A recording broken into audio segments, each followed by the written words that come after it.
Who the avoidant actually ends up with. It's not who you think. It's one of the most common questions people ask after being discarded by an avoidant. Who do they end up with? Do they ever settle down? Do they find someone better? Do they regret pushing you away? The truth is far more complex than people want to admit, because who the avoidant ends up with has less to do with love and more to do with control, comfort, and emotional safety. In this video, we're going to break down what really happens after they leave, what kind of person they finally choose, and why that choice says everything about the wounds they never healed. Let's start here. Avoidants don't fall in love like most people do. They fall in love through distance. They crave connection, but only when it's just out of reach. The moment someone gets close, emotionally, physically, or spiritually, the avoidant's nervous system flips into panic mode. Intimacy feels like danger to them. It's not that they don't want love, it's that love reminds them of dependency, vulnerability, and the helplessness they felt long ago. So when you tried to love them deeply, they didn't see it as affection. They saw it as threat. And the more you tried to hold them, the more they needed to pull away. But what happens after they leave someone like you? Someone emotionally aware, empathetic, and willing to connect. At first, they may jump into something new, usually with someone who feels easier, someone who doesn't ask deep questions, someone who doesn't challenge their walls. This new person might seem perfect on the surface, calm, detached, maybe even emotionally unavailable themselves. But that's the key. Avoidants end up with people who don't require much. They often choose partners who mirror their own avoidance, people who are either emotionally cold or secretly anxious, but too afraid to show it. It's not love that draws them in, it's safety through distance. This is why so many avoidants end up in relationships that look stable from the outside, but feel emotionally dead on the inside. There's no chaos, no deep connection, no growth, just routine. The avoidant feels safe because they're not being asked to show their heart. They can exist, not expose. But over time, that same safety turns into emptiness. Because deep down, every avoidant craves what they fear most: real intimacy. And when the relationship lacks that spark, they begin to feel restless again. They'll start to fantasize about the emotional depth they once ran away from. Maybe even from you. Here's the paradox. Avoidants are haunted by what they can't control. The partner who loved them deeply becomes the ghost they can't forget, precisely because that person reached a part of them no one else has. But they'll rarely admit it. Instead, they'll distract themselves, work harder, chase new experiences, or settle into quiet numbness. To the outside world, it looks like they've moved on. But internally, they're constantly toggling between craving closeness and fearing it.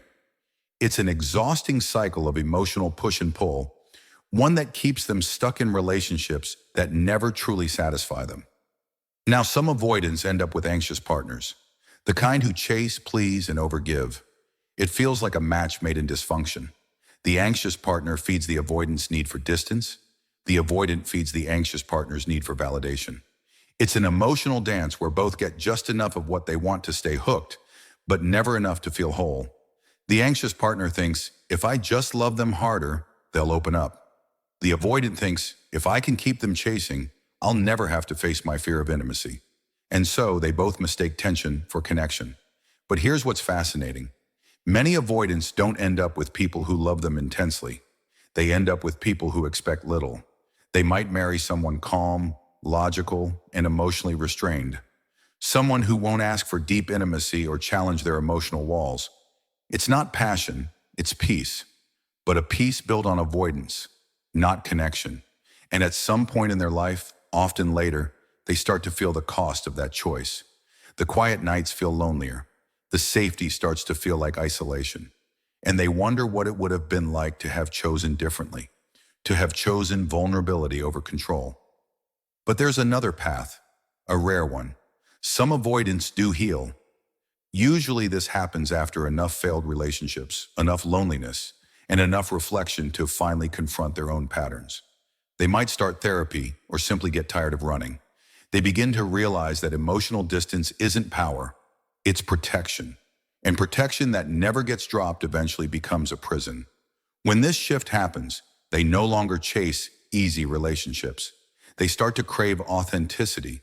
They want to feel safe and seen. That's when they can finally love deeply. But by that point, they often have to go back and repair what they broke within themselves, not just what they broke in others. The person who the avoidant ends up with, in the truest sense, is the one who doesn't chase them. Not because they don't care, but because they understand that love isn't about begging for crumbs. It's about creating emotional safety that allows both people to unfold, not hide. When the avoidant finally meets someone who embodies that kind of emotional maturity, calm, grounded, patient, but not self-sacrificing, they experience something new, safety without control.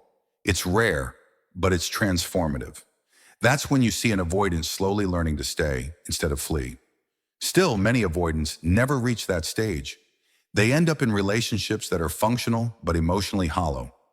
A quiet companionship with someone who doesn't trigger their fears, but also doesn't awaken their heart. They'll tell themselves it's good enough, but deep inside, a small voice whispers that something's missing. That voice is the part of them that remembers the person they once pushed away, the one who made them feel alive. But it's easier to silence that voice than to face the pain of their own self-sabotage. So they stay safe, comfortable, numb. And here's the hardest truth. Avoidants don't end up with better people. They end up with safer people. The difference is enormous. They're not seeking a soulmate. They're seeking relief from the intensity of their own emotions. What they fear most isn't losing someone. It's losing control of themselves in love. So they build relationships where they never have to risk that. It's love without vulnerability, affection without depth, and commitment without surrender. It's love that never truly heals them. If you've ever loved an avoidant, understand this. The fact that they couldn't stay with you wasn't because you weren't enough. It's because you were too much of what they secretly needed but couldn't yet handle. You represented emotional truth, connection, depth. And those are terrifying to someone who equates intimacy with danger. So they ran toward what felt familiar: distance, emotional simplicity, predictability. But don't envy the person they end up with. What looks peaceful on the outside is often just avoidance wrapped in routine. In the end, who the avoidant ends up with depends on whether they ever face their own fears. The unhealed avoidant ends up with comfort. The healed avoidant ends up with connection. And those are two entirely different lives. One is quiet and lonely. The other is vulnerable but fulfilling. But the real takeaway is this: you don't need to wait around hoping they'll change. Your job isn't to prove your worth to someone afraid of love. It's to choose yourself in the very way they couldn't choose you. Because that's what true healing looks like.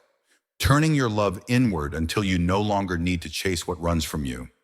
So when you wonder who the avoidant ends up with, remember this: the answer is never about them. It's about you. Because the moment you stop waiting for their return, stop analyzing their patterns, and start focusing on your own growth, you've already won the game they never even knew they were playing. You become what the avoidant fears and secretly admires the most. Someone who no longer needs their approval to feel whole. Someone who knows that real love doesn't chase or run, it stays. And that's something only healed hearts can do.